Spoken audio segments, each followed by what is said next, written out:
PTE Help, Test 22, Retell lectures and summarize spoken text. According to the concept of social facilitation, the presence of others will increase the likelihood that the most dominant response for a particular behavior will be shown. So what does that mean? Well, first, the dominant response refers to the response that's most likely to occur. So in the context of your presentation, it means that if you practice your presentation for hours on end, you really know your topic in and out, and you generally make very few mistakes when you're practicing it, then the presence of others will lead you to perform very well. It kind of gives you an edge and motivates you to perform well. However, if you haven't practiced your presentation at all, and even if you did a couple times and you made a lot of mistakes, then the presence of others will probably make you perform more poorly than usual. In other words, will kind of exacerbate your mistakes. So why does this happen? Well, the presence of others increases your arousal, or your general physiological or psychological excitement. Things like your heart rate increasing, you might be breathing quicker than usual. It's the activation of your autonomic nervous system, essentially. And this is simply known as nervous energy. Your increased energy or arousal leads to the likelihood of the dominant response occurring. So whether the dominant response is correct or accurate depends on how easy or difficult the task is, and how well you've learned it or rehearsed it.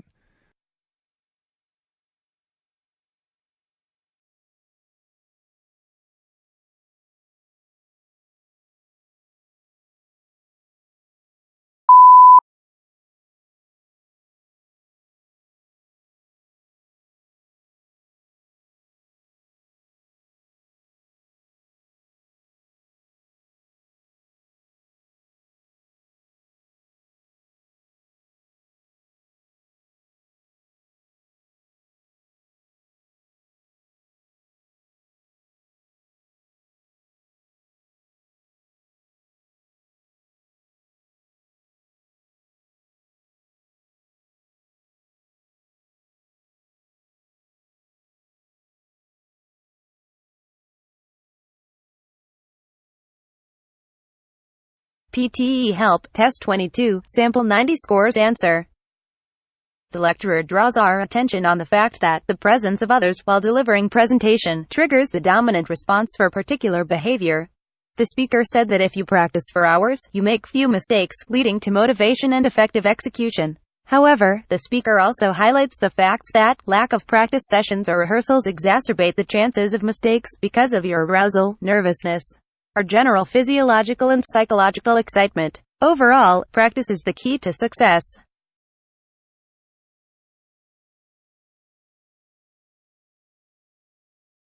PTE Help, Test 22, Retell lectures and summarize spoken text. Now today I would like to show you the incentives for salespeople. The first is the straight salary. Straight salary sales composition plans aren't very common, but they do have a place in some organizations. With this type of structure, you would pay your salespeople a straight competitive salary, like all of your other employees, nothing else. No bonuses, no commissions, and few, if any, sales, only incentives. This type of compensation plan is most often used when the industry you operate with prohibits direct sales, and when salespeople work as a part of small groups or teams and all contributions are equal. When your sales team is relatively small, or when your salespeople are expected to spend much of their time on other responsibilities than the selling. The second plan is salary plus commission. Salary plus commission sales composition plans are possibly the most common plans used today. They are structured in a way that salespeople receive a lower base salary along with the commissions that makes up the majority of total compensation. Organizations use salary plus commission sales compensation plans when there are opportunities to support salespeople on the structure, and when there are proper metrics in place for tracking sales to ensure that the splits are fair and accurate.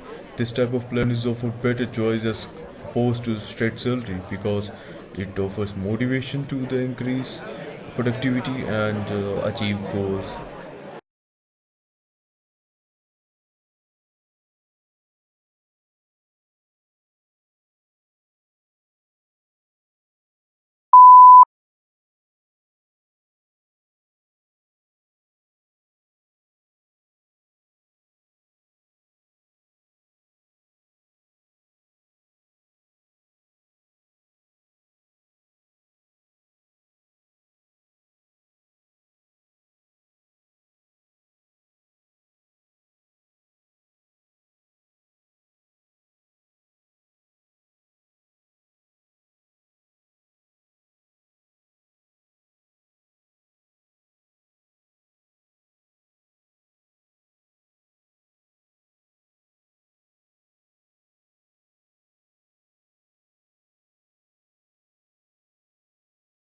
PTE Help Test 22, Sample 90 Scores Answer.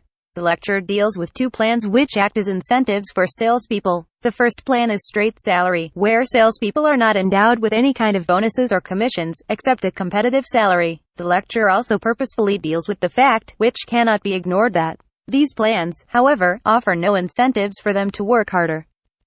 The second plan is salary plus commission to ensure fair and accurate splits. It is a better choice, as it offers motivation to achieve goals faster. PTE Help Test 22, Retell lectures and summarize spoken text. A wind turbine is a device that will convert wind into mechanical movement, which we can use to power a water pump or electricity generator. Now, the power that a turbine creates is obviously dependent on the wind speed, but it's also dependent obviously on the number of sails, the area of the sails, and the angle that the sails makes to the wind. So if you can imagine, if the turbine blades are flat onto the wind is just going to sort of bend it. But if they're at a slight angle, when the wind hits it, it's going to turn the blades. And we can use that for powering things. Now, we're going to have a go at making some very, very simple paper windmills, the sort of things that you can make from the bits and pieces lying around at home, and use that to drive a very small generator to power electronic devices.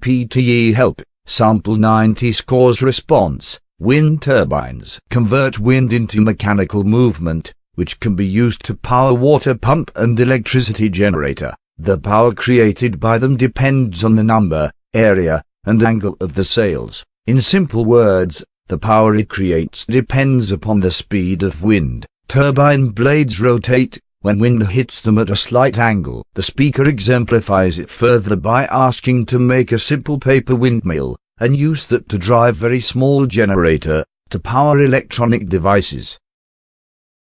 PTE Help, Test 22, Retell lectures and summarize spoken text. Today, I want to talk about what questions do you ask when you meet someone for the first time. Of course, you ask them, what do you do? But here are some other questions that I think are really important, like, what's your target market? What market are you mostly aiming at? Or what do you like most about what you do? I love that question because you see the fire go on with people when they talk about the things that they like most about their business. Sometimes I'll ask, what's new in your business? Tell me something that's going on that's new in your industry or your business. What sets you apart from your competition? Or, of course, questions like, what are some of your favorite products or services? What's most commonly offered in your business. But now here's a question that I ask when I'm done asking all of the questions, and I think this is such a powerful question. What are some of the challenges that you have in your business? Don't lead with that, by the way. They'll often tell you one of the challenges they have in their business. And what a great way to make a connection and build a relationship, because if you can give them a referral to an article that might help them, a referral to somebody, not you, don't try and sell them your products or services. Don't use this as a sales opportunity. Use this as a relationship building opportunity. And find someone who can help them with that, or provide an article to them that can help them with that. If you can do that, then you're really going to make a great connection and lay the groundwork for a second or third conversation that then leads to a relationship, and hopefully a referral relationship down the road.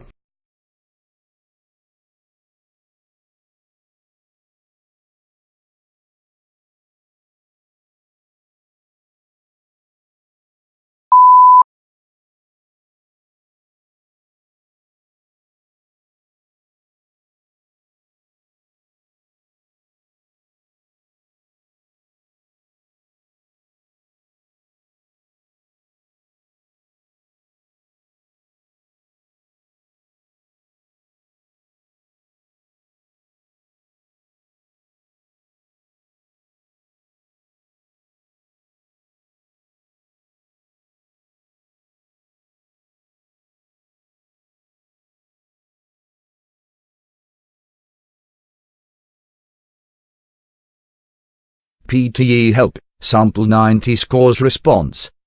The speaker emphasizes that when people are asked about their business or any likable topic, they respond amazingly.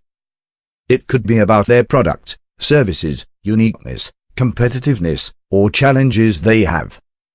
The speaker specifies that it is one of the unusual ways to build a relationship or connection. To be more precise, it leads to a referral relationship down the road. The speaker mentions that it lays groundwork for your next conversations.